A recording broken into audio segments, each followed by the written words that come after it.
দর্শক, আমি এই মুহূর্তে আছি তালতলী উপজেলার ছোটবগি ইউনিয়নে।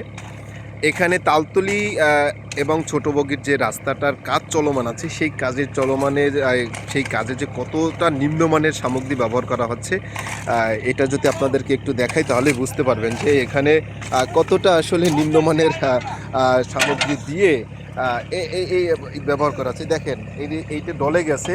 এখানে সম্পূর্ণ মনে হচ্ছে কি যে একটা কাদামাটির স্তূপ এখানে দিয়ে তারপর হচ্ছে ডলা হচ্ছে। যাই হোক, আমি এখানকে যে দায়িত্ব আছে, ভাই আপনি কি সাব কন্ট্রাক্টর হিসেবে এখানে আছেন নাকি? ভাই, আপনি কি সাব কন্ট্রাক্টর হিসেবে?